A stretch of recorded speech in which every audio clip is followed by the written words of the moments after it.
Hello, everybody, and welcome to another week of Tryhard Tuesdays, where we learn to try a little harder. I am your host, the Grand Wazoo, here with my co-host, Mista Blue. How you doing, Mista? I'm good. How are you doing? I'm doing good, man. Real good. Glad to, it's been a good week for Dota, so it's fun to be doing a show like this when we have something big like the majors going on. I've kind of been mixing up my position that I play, keeping things fresh in the bedroom kind of thing. And doing really, having a lot of fun with the game. I'm playing a lot of 5 support, trying to really analyze the safe lane a lot more, and pulling and stacking and warding and all that, Yeah, So, getting kinky with sports. Very nice. oh, yeah, Very nice. using observers in the bedroom, man. You know what I mean? But it's really helped me kind of take my mind out of... I think you can fixate too much in Dota on what you feel a good game should be, but you don't realize sometimes that there's so many other things going on at any given time. So it's helped me kind of break free. It's so easy to get into that rut where you feel like a game should follow a specific formula according to you, and when it doesn't, inevitably, because maybe 5% of the time it actually does, and it follows the kind of route that goes on in your head when you see a lineup. And you go, okay, well, this guy's going to go to this lane, this guy's going to go to that lane. And this, of course, is in kind of like a pub game, a lower level or amateur game. And you talk out the lanes in your head, and then all of a sudden everyone goes the complete opposite of where you expected, and you just get thrown off, it's easy to even go on tilt right then and there. When you all of a sudden see your Shadow Fiend going off lane, and you're like Crystal Maiden saying me mid because he picked mid first, it's like 6 mango starting items, and you're just like, oh. Dude, don't you hate that 6 HP regen? Such value. Pretty serious. So that's some tryhard Dota right there. Oh yeah. What have you been up to in the Dota realm? I've been spamming. I did my thing with Tusk and Queen of Pain, and I enjoyed it, and we did it for our AD12 matches. But now that's kind of that's ended, I've been trying to go into pub mode, pub carry mode. So it's been Slark. It's been I tried an Alchemist game recently. Holy mother of God, Alchemist! Just what a the old Alchemid Radiance build that everyone's been doing, the hot new thing that's been around for maybe a month and a half now. I just tried that out, and God, you just feel like a complete jackass just farming for 15 minutes straight, not doing a thing. And then you get you have your Radiance, maybe if it's a good time 11 minutes, maybe if it's not so good, which is probably what mine was, 15 minutes, and then you just continue to do the same goddamn thing. It's like you're building yourself to become a rat, and then you do it, and then you feel kind of better because you're actually doing something, but then you still realize that you haven't. At the end of the game, even if you won, you look at hero damage, you're like, wow, I did a fourth of the support's hero damage. You just feel like you were just a nuisance and nothing more, but it worked. So I don't know. That's been my experience so far is playing heroes that are carries and a nuisance. So Slark and Alchemist, and I feel a little filthy, but I kind of like it. It's interesting because some of these heroes they're not necessarily fighting heroes all the way through. They're heroes that can kind of dodge out and then regen and then run back in and annoy and then run it back out and then just stun and run out and then lower some armor. There's all these little things that you can do to aid in the team fight as well as kind of be a meat shield. And I feel like Alchemist is good for that. And then you get the mischance with the Radiance and whatever else you want to build. But he's someone that's really hard to nail down in this meta. I feel like he's hard to play. He's really reliant on items. He doesn't do the same thing he did just a couple years ago. He doesn't fill the same role. The rune change was a little interesting. So I don't know. He's a hero that's gone through a lot of changes, and now I don't know if this is steady ground he's on or what. I'm sure he'll face some type of nerf, but we'll see. I just know he's a little too hard to play for me to really have the patience for it right now. It is funny that you mentioned that people don't play him the same way they used to play him 2 years ago, where they'd pick him and go a fighting build, right? They'd go a really fast armlet, or they'd get a Midas and an armlet, and then they'd get a Mjolnir and Skull Basher and stuff like that. Turns out it could still work because that just like we talked about with Gorgon and people here coming up, is that Team Unknown, the Peruvian team, did just that. They built a fighting alchemist who got a 4-minute armlet and was chopping away the whole game. He was a fighting alch. It was fascinating to see. It was like armlet, Sanjin Yasha, Maelstrom, into Basher, into Mjolnir. So it was really fascinating to see. And I didn't have an item build of the week, but the more I think about it, I think that's something that you might want to try out, because I know you've played your fair share of alch, and I feel like he could work there if you get the item timings just right. He is reliant upon that, It sucks to build some items and then feel it's completely minimized just because you got it 2 minutes too slow and someone else got something quicker. You know what I mean? And so rather than having that edge, you have something that just kind of puts you at even. And that's kind of what we'll discuss when we talk about itemization a little later, because we're going to talk about draft analysis. Excuse me. In the drafting process, and kind of how you want to be looking at the items you're going to build for those heroes. If you're going to be going up against a PL or something, and you draft someone who you're going to want some cleave or something, and if that hero doesn't have it, you're obviously going to want to build a Battle Fury. So that's what we mean when we're going to be talking about itemization, is you're looking at what you're going to be building in the drafting process. And if that hero doesn't have the tool just inherently built in, then you're going to be able to look ahead and be able to build that later on. So, true, though you could even argue to that claim is that you could say, well, I want to end the game faster, so I'm not going to build a Battle Fury. I'm just going to go straight for even more intense fighting item, so we can end before PL becomes even relevant. Yep, that's another great point. I mean, you can issue that entirely. Yeah, it depends on your lineup, though. If you have a late game lineup, maybe you do want to go Battle Fury, or you have a lineup that says no, we want to take it late. We have a lineup that can deal with the PL pretty well. Then go for that Battle Fury. So it depends on so many factors. It is an interesting, and it's a hard one to nail down for people and for us ourselves to have to cover just the whole breadth of possibilities. So we're not going to do that, right? We're going to give examples. We're not going to give all of the examples, right? This would be a 3-hour-long show if we tried to do that. Even longer. I'm just using the majors, which is what we're going to do. We're kind of going to use drafts there to illustrate our points, because you see a lot of common bans, like the Doom first ban of the Tusk has 100% pick ban, and on other teams you'll see like the Huskar band or something like that, right? Like you mentioned, and it's one of those things that some teams you have to value picks better. And if you don't value those picks, then they're going to slip through, and it might be as detrimental as them getting a Doom or something like that, because they're just going to tear apart whatever lineup.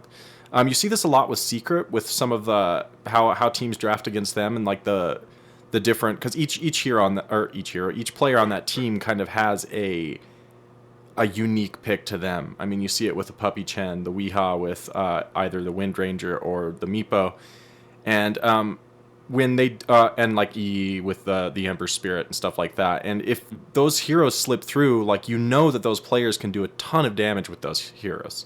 So you can either ban those, or you can start to ban the little heroes that kind of keep those strategies together. If you can see what kind of like game lineup they're going for. If they're going for a mid game or a late game, you might want to ban out other heroes. You don't want to necessarily ban the Meepo, because we saw how that worked with I think it was Digital Chaos banning out several heroes in at Nanyang. And then they banned out the Meepo in the end anyway. They were banning out heroes that would help the Meepo, and then they ended up banning out the Meepo. And that's kind of a perfect example of what you don't want to do. You want to be banning out the heroes that pull together the strategy if you can't ban out the hero itself.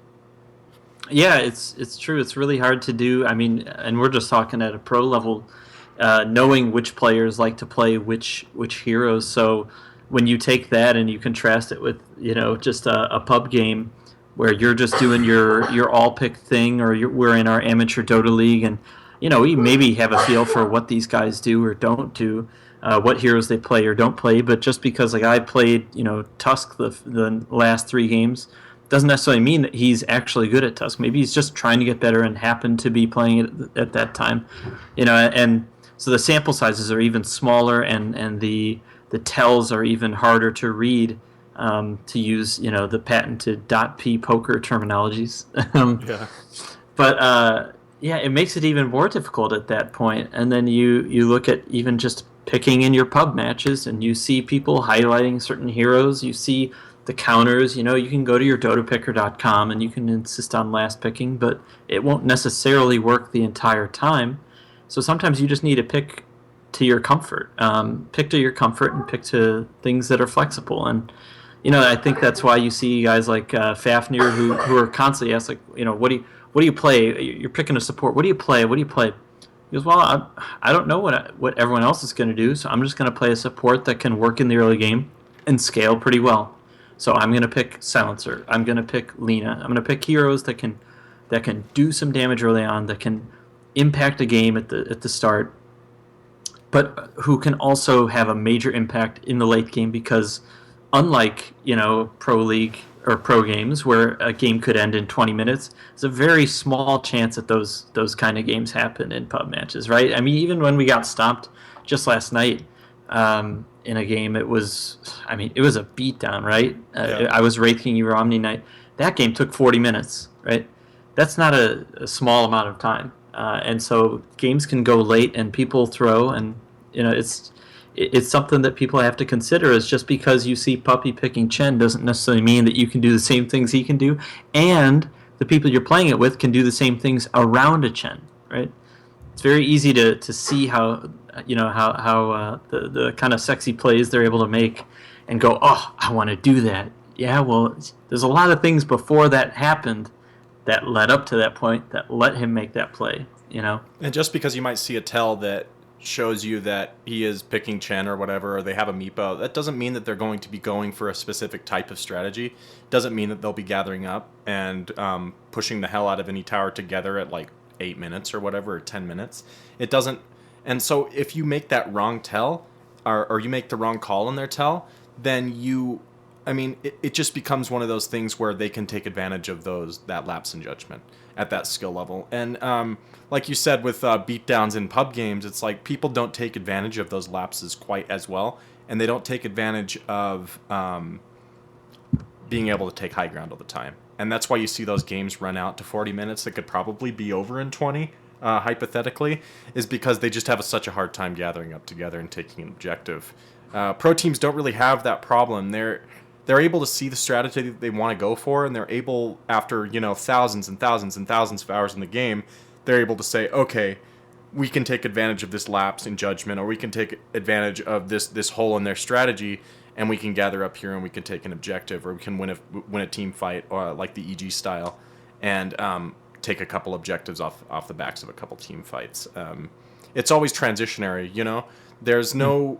It's not just we're going to draft these heroes and then we're going to win the game. It's we're going to cut out a sizable advantage incrementally through these heroes that we've drafted, whether that be a team fight, early focused lineup, or someone who played, and Gorgon uses this term, the long con type of game, where you just kind of hold off until the end of the game and you accrue massive amounts of golden experience. So yeah, it's tough to watch and go, no, I see that Chen, I see that Enchantress, damn you Puppy, you tease, because then you're gonna see the guy in your match who at your 3K, 3.5K, 2K, 1 point, anything really, even 4K. I mean, you've seen, if you've ever watched the Ursinity streams, you see there are some dumb 4K players who will say that they are going to go this hero and that they figured him out, and they don't know what the hell they're talking about. I dealt with a guy who was Jug and insisted on going mid lane,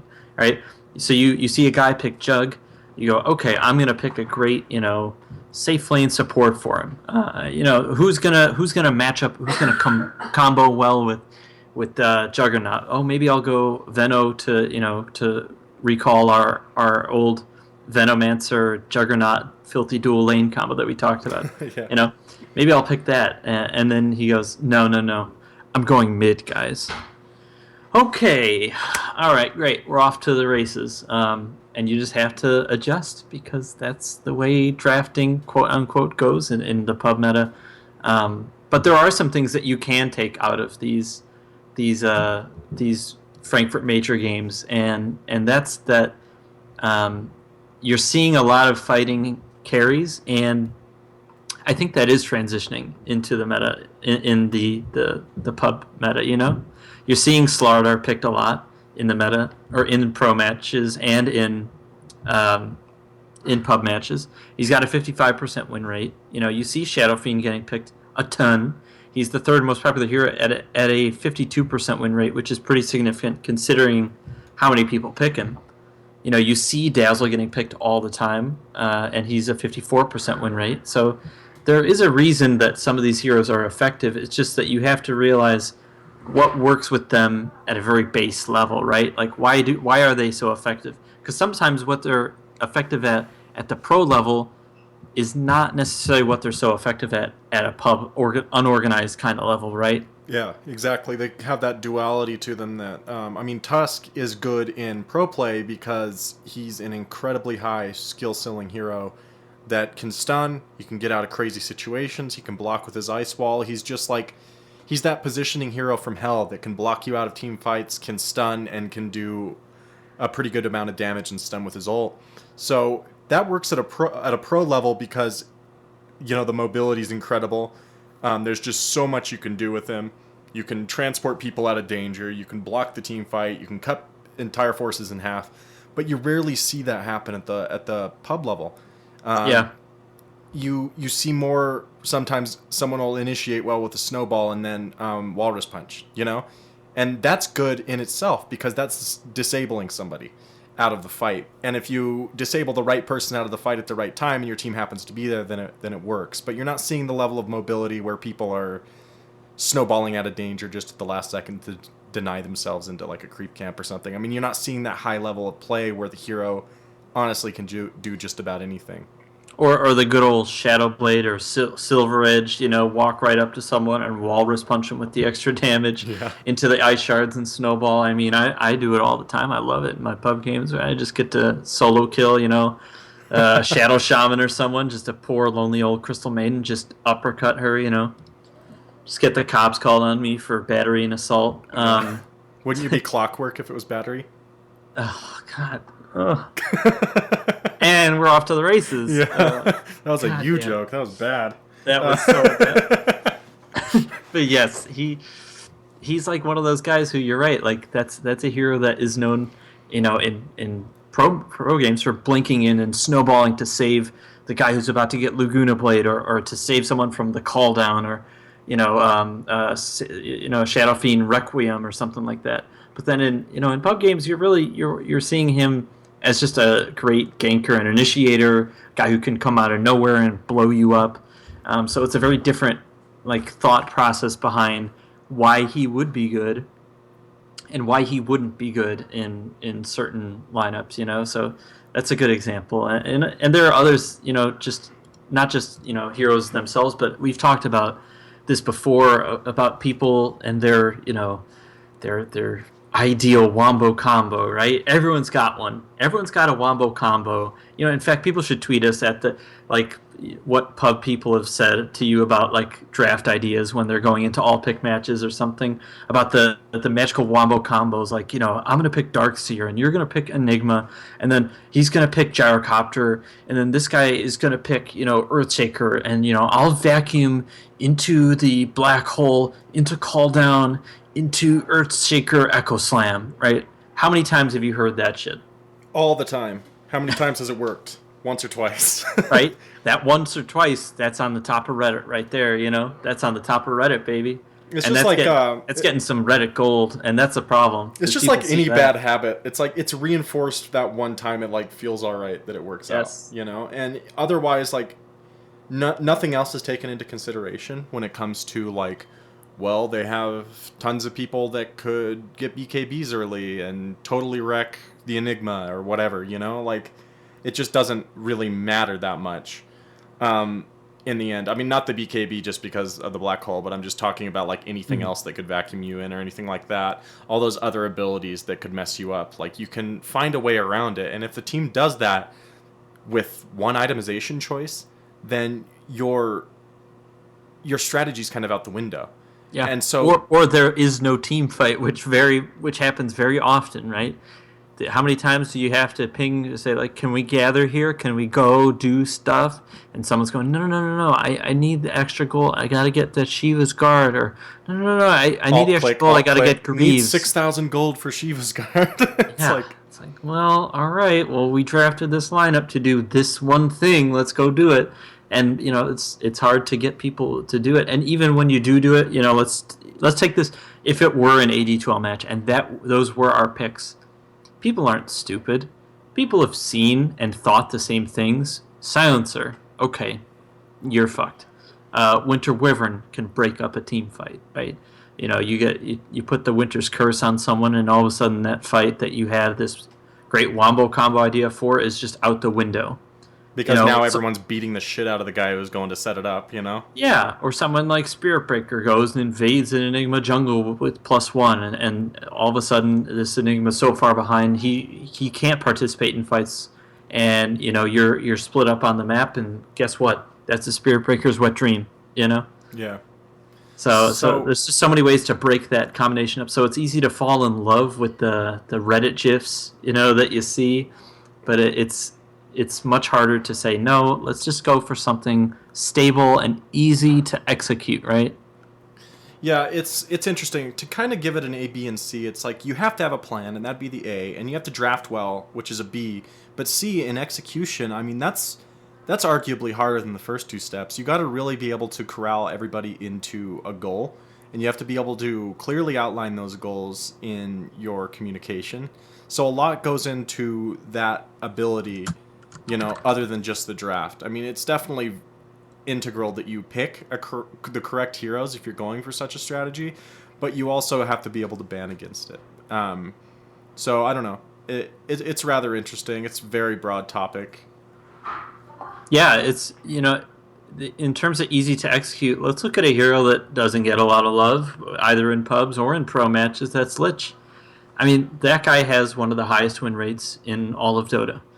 Why is he so good? I think I'm going to go out on a limb here and say it's because he's relatively easy to execute in that he has a low skill floor, I guess is the best way to put it, right? Like if you're not sure what you're doing, he's got a very straightforward set of what do you need to do, why do you need to do it, okay, I'll toss this out, and people will bounce around and get the shit knocked out of them. Oh, I'll sacrifice this creep, get some mana, take away experience from them, cool. Oh, I'll Frost Blast, great. And there's intricacies to the hero that you or I couldn't go into because we're not Lich spammers, but even if you're not necessarily a Lich spammer, you kind of know what you're doing with the hero, right?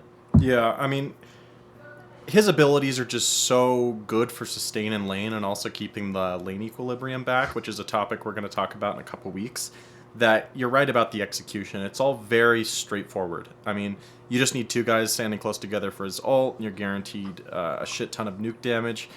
Sacrifice gives you mana as well as keeps the creep lane there, and Ice Armor will help keep you alive even more. So he is one of those heroes that's just kind of an incredible support all around for that sense. Yeah, and really people have this notion that like, oh, well, he only works at, like the real low levels. Yeah, he's got like a 63% win rate on sub 2K games, but look at the, the 4K, 4 to 5K, 57% win rate. It's not like he falls off as a hero. In fact, his pick rate is higher the higher you go in terms of from 2K to 5K. So it's interesting to see that, the kind of rap that people give on certain heroes, being like, oh, Earth Spirit is the ultimate testament to a true skilled hero. It's like, great, yeah, but there's like, maybe 2,000 people in the world that could play that hero at a really top tier level, that are just like outstanding at that hero, and the rest of us are all just trying to figure it out at very various levels, right? So, you could pick Earth Spirit, and yes, in an ideal world, you're going to be as good as Jerax is at that hero. I think that's like one of the most. I'm pretty sure that was the best Earth Spirit hero, or Earth Spirit picker at the time. And he's now. I can't remember the team he's on now, but he still is one of the best. Oh no, he was on.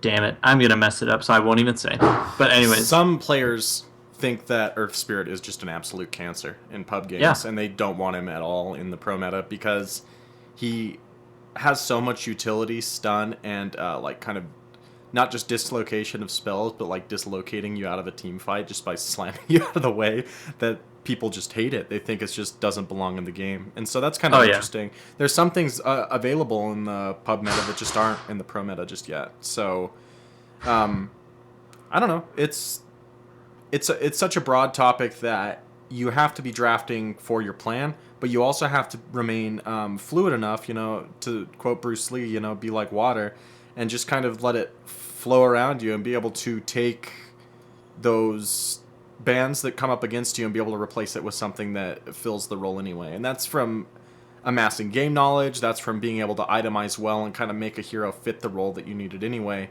And you can do that with items sometimes. You can slap an item on, like Blue said earlier, you can pick up items to make yourself more of a mid-game fighter than, a late-game fighter.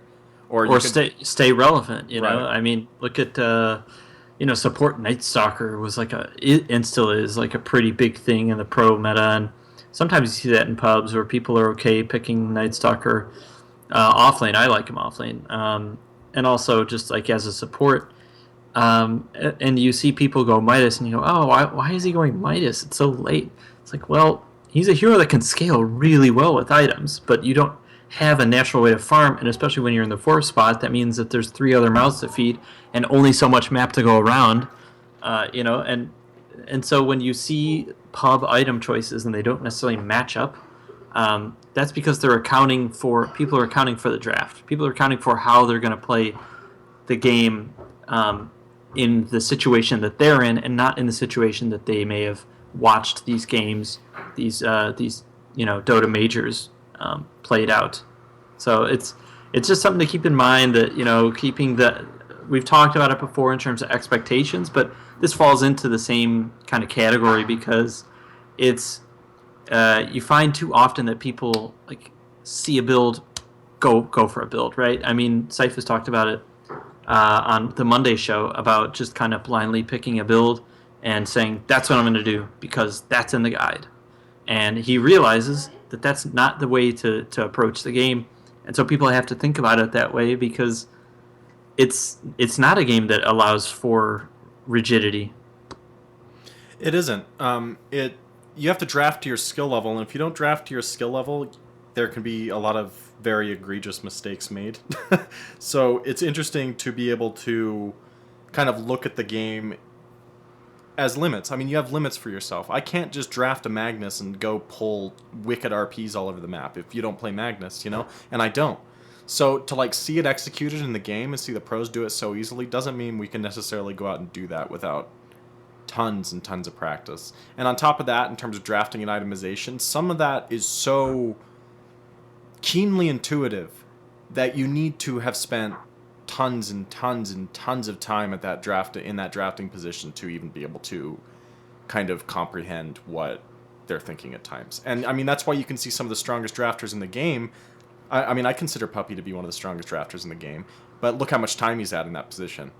So much time now. He's had years of time to just kind of draft game after game after game. I think PPD just had his 400th career victory. And that's victory. So, how many other games has he played? That's after 2 years of Dota. Yeah. And before that, it was Han. So, I mean, who knows how long he's been at this. It is pretty wild to see. It's just like anything in Dota. It's... You really have to have that intuition. And if you don't have the intuition, then you can't pretend you do, as much as some of us would like to sometimes. So... I don't know. It's interesting. It's another one of those keen things that can really etch you out a victory, just based on draft alone. I mean, we hear that all the time, but at the same time, you need to be able to execute your plans. So yeah, there was a quote from Day 9. I'll leave it on this, and there was a quote from Day 9 I'd say 2 or 3 years ago that asked people, why is StarCraft 2 a popular why is it a popular thing? Why are esports popular? Why is that really cool? And he answered, and it could apply to any game, maybe some more so than others. and he basically said that, unlike watching Michael Jordan play basketball, I'm never going to be able to dunk, right? I'm just not. I don't have the jumping and physical abilities. But if I watch this guy play and I learn and study the way he plays, maybe I could actually replicate whatever he is able to do on this screen, right? Because he's using the same tools physically at his disposal that I have. And I think that's a great explanation for why it's so relatable for a lot of people. And it's also one of the reasons that it's like a gift and a curse, that notion, right? A gift in that you can do these crazy things just like these guys are doing, but a curse in that you will kill yourself trying to get there. And it's frustrating. Yeah, and it will frustrate the hell out of you. So it's just something to keep in mind constantly in the back of my head that I try to do myself as well. So I wanted to do a Twitter shout out to Garrett B at Sauce Dota on Twitter. He gave us kind of this idea. He tweeted in and let us know. So tweet us in your ideas, things you want to hear us discuss. I mean, we'll discuss it to the best of our ability, but much like high level drafts and high level play, I mean, we have our limits in terms of what we can discuss in a forum such as this, So tweet us in your ideas and we will cover it to the best of our ability. So we have Gorgon the Wonder Cow up next on the show, and we will be back after a short break.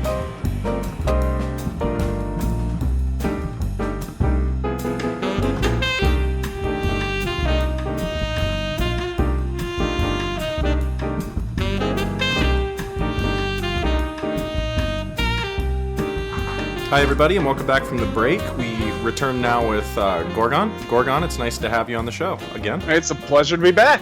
Yeah, thanks for coming back. Of course, my co-host, Mr. Blue, has returned with me, I hope. Blue, you there? I am there. I'm alive. All right. I'm enjoying the tournament so far. We'll get into it. Heard like a sound of an avalanche in the background or something. I hope you didn't get like Tusk snowballed away or something.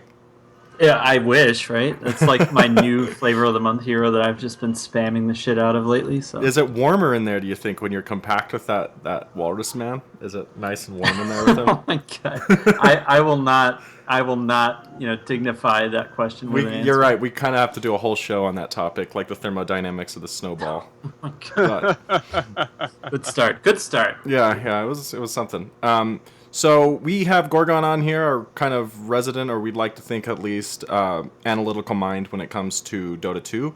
We're going to be talking a lot of the majors still with him, because it's been an interesting tournament so far. We've seen a lot of storylines develop. I think the production quality's been really top-notch. The games themselves have been really incredible, and it's really shown that all of these teams are really, really close in skill. I mean, it's something we've talked about on the show quite a bit. I mean, it's sometimes like a percent in terms of like the difference of skill. And even teams like Mineski, who are popping up, that did really well in the groups, I mean, they're still competing with some of the world's best teams. So that difference of skill is not huge, and it's making for some really, really incredible Dota. What kind of, what teams do you see really coming out right now, Gorgon, and what do you predict for the rest of the tournament? So without being too bold and making like this is for sure what's going to happen in the tournament, in terms of the upper bracket, I suspect we will end up seeing Evil Geniuses and Team Secret take the upper bracket finals. And I'm unsure which of those teams I would put money on. Probably, I mean, Team Secret are the favorites for the tournament. I think they have performed better through the fall than any other team. But granted, Evil Geniuses have barely been playing publicly, so it's very difficult to gauge exactly where they are. When Puppy was asked at Nanyang which team was scarier, Evil Geniuses or Vici Gaming, he said that they felt about the same, and EG has been stronger this tournament, I would say, than they were back at MLG when Puppy had last faced them. So that implies me that Evil Geniuses are relatively, at least in terms of the way that they are being judged by other players, quite strong. And they are the defending world champions, so that makes sense. In terms of lower bracket stuff, it's really difficult to tell, partially because the lower bracket isn't fully filled out.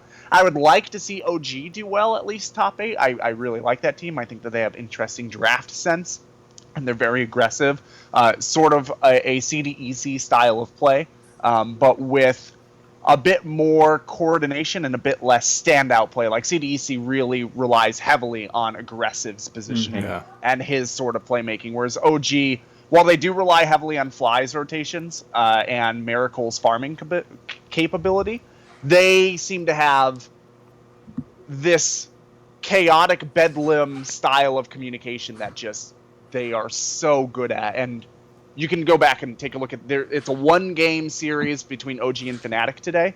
That would really give anybody who doesn't really know what OG's all about a great sense of how they outdraft opponents, how they outplay opponents, how they regularly use just expert walking the line decision making from every player to create just bounties through the mid game. Yeah, they are an exciting team to watch. I like the comparison too because they both kind of do similar things in that they're kind of a coordinated but very aggressive set of lineups, but they do things very differently in that you're right, Aggressive is the chief playmaker and kind of everything revolves around him, and I haven't seen a carry who's so good at really initiating fights or kind of dictating the pace of a fight, the start of a fight. Quite like him, watching his Phantom Lancer today, his Ember Spirit. I mean, it's just astounding how well he's able to play, and he really carries his team. You don't see a lot of teams that really rely so heavily on their carry, not just to farm but to also start these fights off well. And then you look at the flip side and you see OG, and they have a litany of really well known and top tier players. And it kind of just boggles the mind when you look at the plays that they're able to make. I mean, you're right. They really live on the edge. I mean, they're really like a run at you lineup. I mean, Moon Meander, I think he's got to be one of my favorite players coming out of this. I've always enjoyed watching him, but he really seems to have gelled really well with this team. So their Captain Fly, I spoke with him when he was on Complexity at the International, and I was talking to him a bit about how he saw the game and how Complexity saw the game. And he said several times, and I was talking to him for maybe 20 minutes right outside of the venue, just kind of doing a little interview for Join Dota. He said several times in that period, CDEC is my favorite game because they are killers. They go out and they make shit happen. They get towers. His personal philosophy of Dota is that if you take the first 3 towers, you've won the game if you don't make any other mistakes. Like, that's how he drafts, and you can see it. He drafts strong mid-game drafts. He was the guy that brought the Venomancer back into play after the buff that gave him such a mid-game potential out of the mid with that Aghanim Scepter. He's the guy who first started redrafting IO Tiny. He, as a drafter, has been kind of on the forefront of a lot of these mid-game aggressive combinations, especially the ones that are coming out of Europe. And not only can you see that when you talk to him, but you can see that visibly in their playstyle and their games and their drafts, and it's just amazing to watch, I think. So I would like to see them do well, because it's my personal theory that the top 8 teams from this tournament will be re-invited back to the next major, as it is in CSGO. Yeah. So it makes sense that if OG makes it to the top 8, we'll be seeing a lot more of them, and if they don't, it might be difficult for them to make sure that they're hitting premier events just because Team Liquid are at their heels. Vegas Squadron are arguably just ahead of them, and they have to deal with Secret. So that's 4 really good teams in Europe vying for what's usually just 3 premier spots. And Virtus Pro, that's not to discount Virtus Pro. They've been on a bit of a slump lately, but that doesn't mean that they can't pull out this tournament, right? So that's 5 teams looking for what are usually 3 spots in premier tournaments.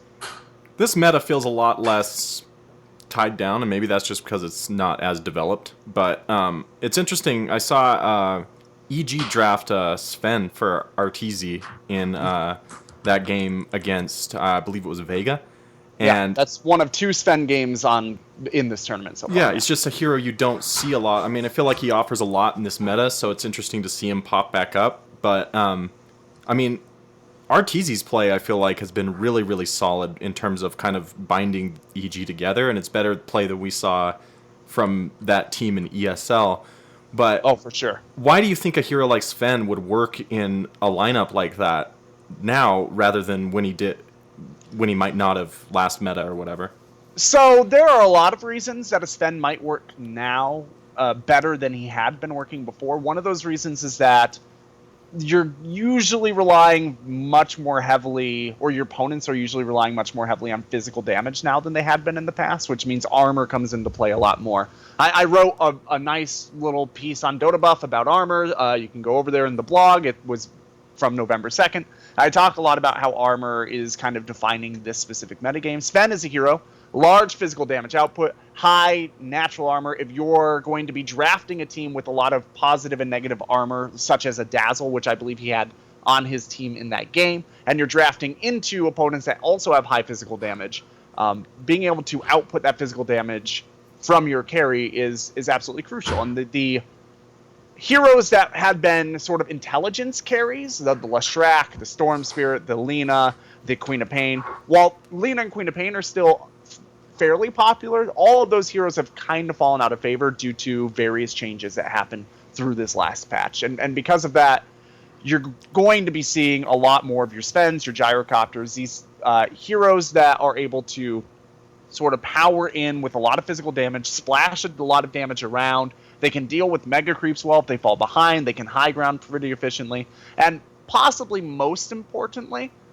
Sven is a hero who gets kited out very easily.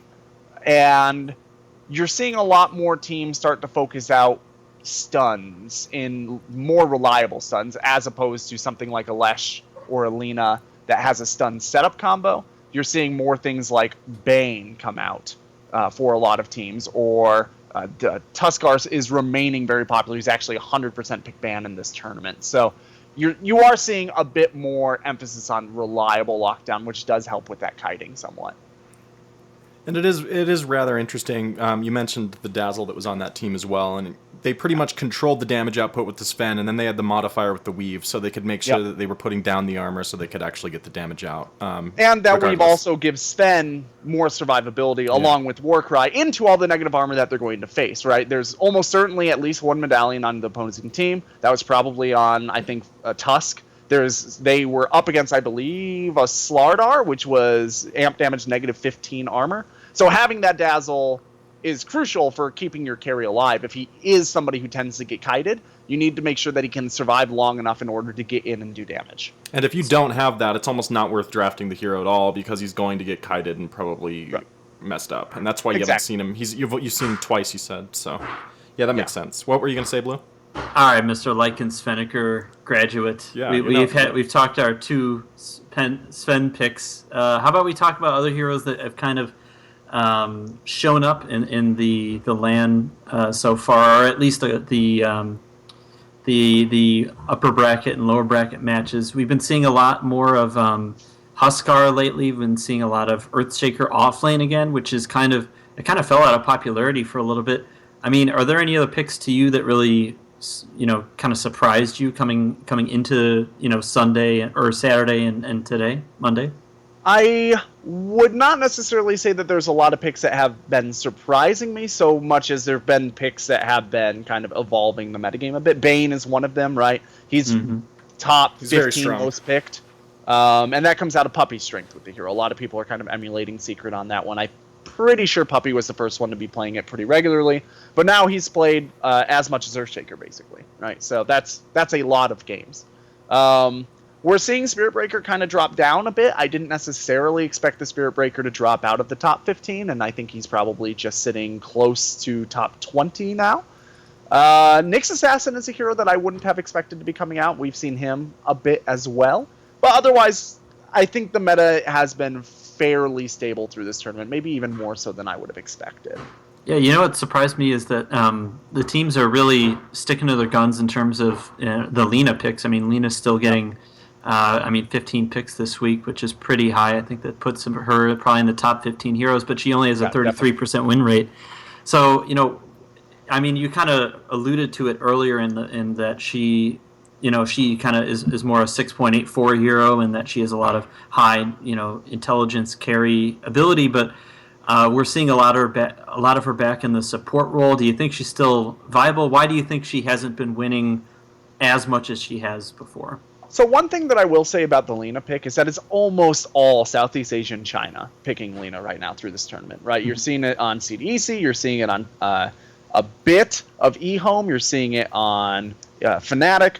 These are teams that have honestly been largely slow to adapt to new patch. I mean, CDEC, I forget which one of them, I think it was Q, but it might have been Shiki, came out on stage at ESL 1 and said that they didn't need to adapt their play style. They didn't feel like they needed to adapt on 6.85. It wasn't a big enough patch to warrant that, and that they were going to continue to play the same game. And they've been slowed down. Like, they play a very fast-paced game. They've been slowed down several minutes on average, but by the time they get all 3 of the first towers down, they're slowed down by about 4 minutes on average compared to their TI5 performance. Once you get up to the tier 3 towers, you're starting to talk about 6 to 8 minutes of slide, and that makes a big difference if your entire strategy is based on hit them hard, hit them fast, get a lead, maintain that lead, right? So the Lena pick that's coming out of teams like that, I think, is to some degree a holdover, but bear in mind, Lena does right-click fairly effectively because she does have that fiery soul. So she's kind of a middle ground hero. She is an intelligence hero, but she can go into the right-click fairly well. I think when we see Lena very successful, we see it on players like Sumail, to some degree like G from Virtus Pro. Players that not only kind of specialize in the hero, but also have been adapting that hero into this modern metagame rather than trying to play her fairly similarly to how she had been played before. So that means there might be rotating a bit more, they might be grouping up with her a bit more, that sort of thing. That's a solid point. Adapting that hero into more of the fighting kind of constant pressure meta that this meta can kind of be. You see some games with Secret and Puppy with Chen just having kind of an army, and I think EE was on Doom in one of these games I saw, and they just came right back down the middle lane past the tier 1, and they just wiped the enemy team at like something like 8 or 9 minutes into the game because they just grouped as 5 and just had the Chen army and the Doom and all that stuff. They just had such a great fighting lineup. So some teams are really taking advantage of this ability to just kind of apply that constant pressure, take early towers, and I would agree with that that assumption that if you take those first 3 towers, you can win the game. I would agree with that to an extent in this current meta because you gain so much gold winning the fights along the way and taking that territory that by the time you're so far ahead, like you mentioned earlier, it's very, very difficult to come back from. It's hard to fight your way back into it. Yeah, that's very draft dependent, but when you are a guy like tall like Fly, right, if you are going into the game with that mentality, then you're drafting teams that take advantage of that sort of snowball mentality. If you are a team more like Evil Geniuses, they have a tendency to sit back a bit. They don't have as much hero damage spread across their team as a team like OG or as a team like CDEC.